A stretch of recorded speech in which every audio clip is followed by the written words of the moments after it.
Hey, I'm Creech. This is Creech in Cars. Dodge recently announced a new model called the Hornet, and today I'm going to be going over everything we know about this new model, as well as talking about whether or not this can help save the Dodge brand. First off, I do want to say sorry I took a couple weeks off from posting.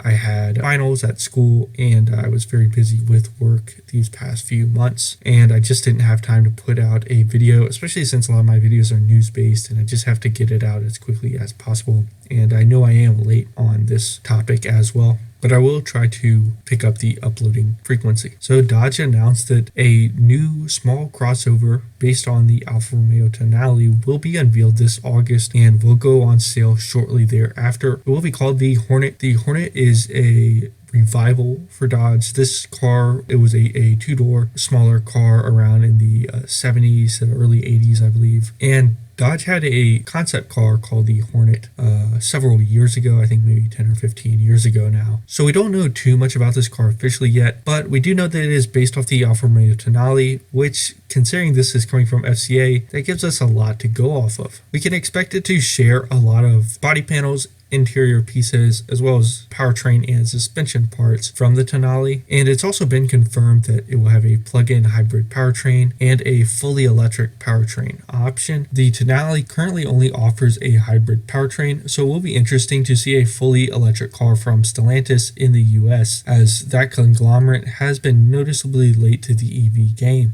Dodge CEO Kuniskis also specifically mentioned that this car will put Dodge back into the compact car segment. Quick note on the background pictures and footage: I'll be showing renderings of the Hornet, as nothing official has really been released. There have been some spy pictures of it in camouflage, and I will also be showing pictures of the Tonale, as this car has been officially unveiled, I guess. So the Tonale's hybrid powertrain currently consists of a 1.3 liter turbocharged inline 4-cylinder, and the electric motor is situated in the rear for better weight distribution. All in all, the Tonale puts out 272 horsepower. I think the Hornet will share this exact powertrain, although they might mess with those numbers a little bit, but keep in mind that 272 horsepower figure. So we don't really know all that much about this car, so I do want to talk about what this move means for the Dodge brand, as well as what this car needs to be successful. It's no secret that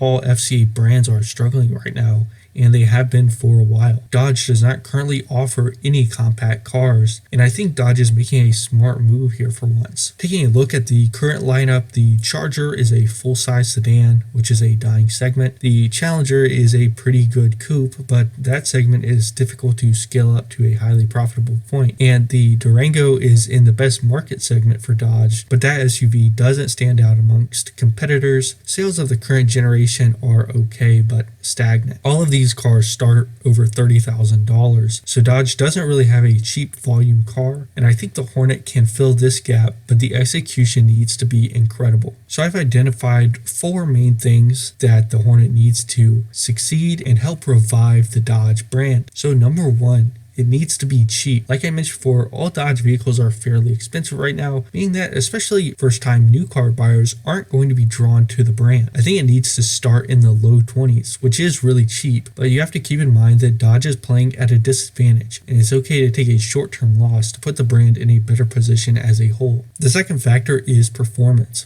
I think the Hornet needs to have great performance and be fun to drive. Remember the 272 horsepower figure from earlier? I think the Dodge Hornet needs something similar, as well as good handling and a sporty appearance. I would expect Dodge to lower it from the Alfa Romeo number, considering that the Alfa Romeo is a luxury car and I would expect it to be significantly more expensive. The performance factor could really be a selling point for the Hornet, especially because it's easy to brand cars in the small SUV crossover segment as boring. The third thing is the electric powertrain option. A cheap electric crossover is just what Dodge needs to get this model to be a volume seller that attracts younger buyers and improves the brand image. I don't think the motor needs to be anything special as long as it's not terrible and is at least comparable to other cars like the BZ4X or whatever and the Solterra. If it can be similar to that, maybe have a slight edge in performance, and if that is coupled with sportier appearance and better handling, then the Hornet can really be sold as the vehicle that people who actually want to have a nice driving experience would buy over those cars that are from brands that are maybe a little more established in this area. And the fourth thing is reliability. Obviously, FCA has a horrible reputation for reliability, and an EV can be a somewhat clean slate for the brand. As with any new model, it will have a lot of kinks early on, but all EVs are unreliable right now. And if Dodge can stay on top of this and make improvements along the way, that could improve the brand's reliability rating. If people can say Dodge was unreliable in the past, but as we move into the electric era, Dodge has been making better cars. I think it's a huge break for any brand that's looking to build up that reputation. So that's all I have for you today. This car will be revealed in mid to late August, so look out for it around that time if you're interested. Let me know what you think of the Hornet. Is this something that you would be interested in buying?